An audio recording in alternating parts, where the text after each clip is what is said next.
Olá a todos, eu sou mestranda aqui da Universidade de Brasília, no Brasil.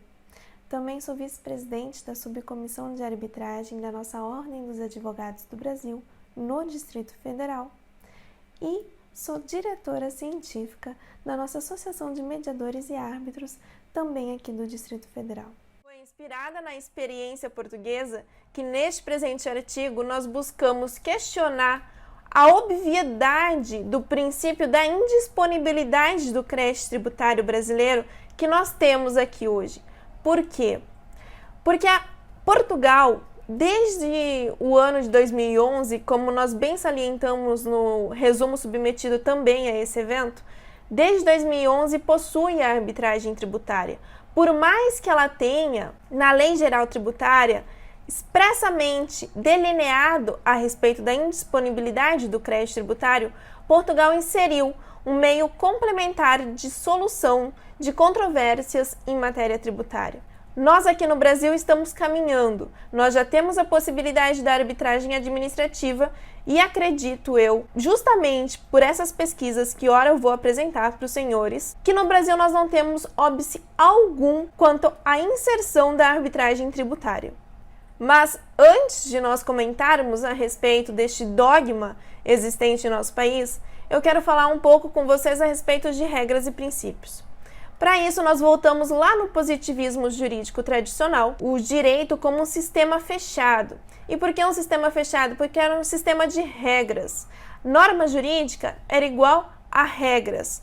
Foi depois, com o Estado Constitucional, que nós passamos a ter um diálogo com a justiça e com a moral. Esse diálogo com a justiça e com a moral é justamente o que nós chamamos de princípios, ou seja, a norma jurídica passou a ser gênero e as suas espécies passaram a ser princípios e regras.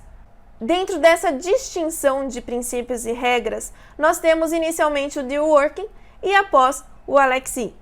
Para deal working, no plano da validade, os princípios não se contradizem.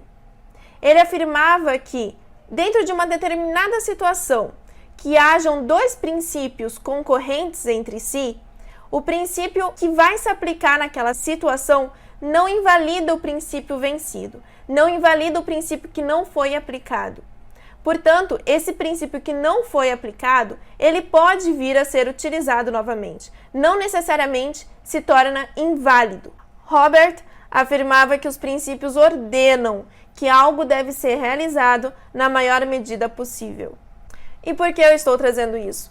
Porque este nosso princípio, visto como um dogma, ele barra a nossa plena arbitrabilidade objetiva prevista na Lei de Arbitragem aqui do Brasil. A arbitrabilidade objetiva, para que reste preenchida, tem dois critérios, tem dois requisitos. O da disponibilidade e o da patrimonialidade. Ou seja, direitos patrimoniais disponíveis podem ser submetidos à arbitragem.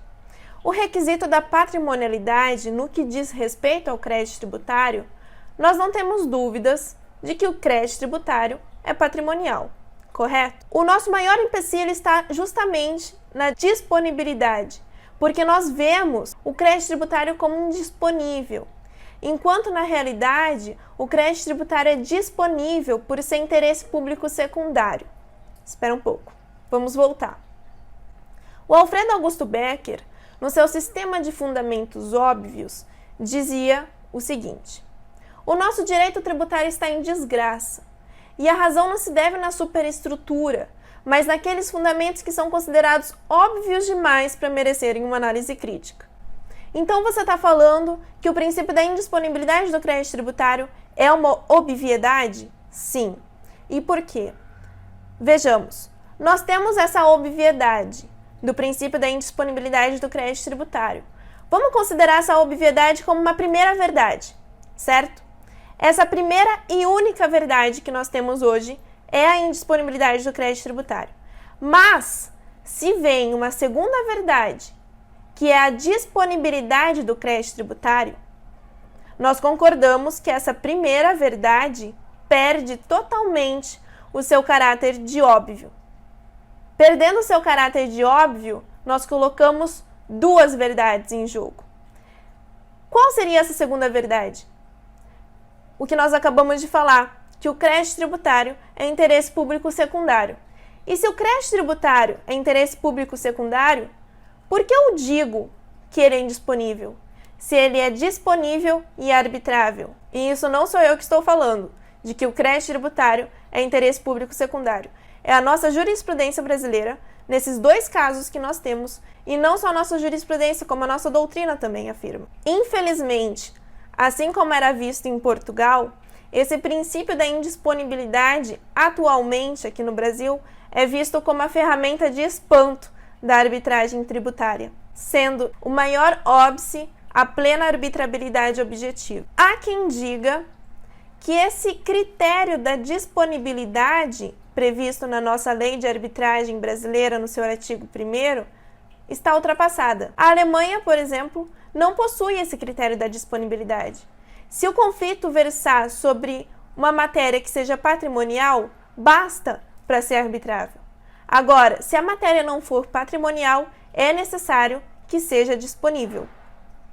Isso está prescrito no artigo 1030 do Código de Processo Civil alemão. Talvez vocês estejam se perguntando, mas como assim? No Brasil vocês não têm? Não. Nós não temos nada na nossa Constituição e muito menos em qualquer lei infraconstitucional. Nós não temos nenhum enunciado prescritivo que verse a respeito da indisponibilidade do crédito tributário. Eis a razão pela qual eu concordo, porque o princípio da indisponibilidade do crédito tributário não passa de um dogma. Se não fosse um dogma, se ele realmente fosse indisponível, por qual razão nós temos o refis, os parcelamentos, as suspensões aqui no Brasil? Dessa forma, nós concluímos que o crédito tributário é interesse público secundário, disponível e arbitrável. Mas, se mesmo assim for considerado aqui no Brasil este dogma da indisponibilidade do crédito tributário, será que eu estaria dispondo do crédito tributário pelo simples fato de eu levar ele ao árbitro ao invés de um juiz togado? Ao meu ver, não. Afinal de contas, como a nossa lei de arbitragem prevê, o árbitro ele se iguala ao juiz togado. E a sentença que ele proferir é título executivo, vai ter a mesma validade que a sentença de um juiz togado, além dos métodos serem heterocompositivos. Eis a razão pela qual eu não costumo defender os métodos autocompositivos dentro da matéria tributária. Tudo que nós falamos pode ser resumido em breves palavras. Essa indisponibilidade, além de dogma, ela pode ser vista como um paradigma. E como um paradigma, para que haja a evolução da ciência, velhos paradigmas devem ser analisados de forma crítica e, se necessário, substituídos por novos paradigmas, por novas formulações, como dizia Celso Ludwig.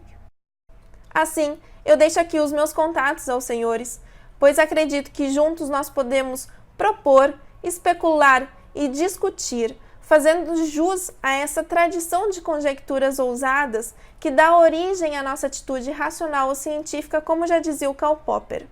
Os meus sinceros agradecimentos a todos pela atenção e especialmente à comissão organizadora deste evento por nos permitir fazer parte deste evento tão importante à nossa academia, mesmo que seja de forma virtual. Muito obrigada!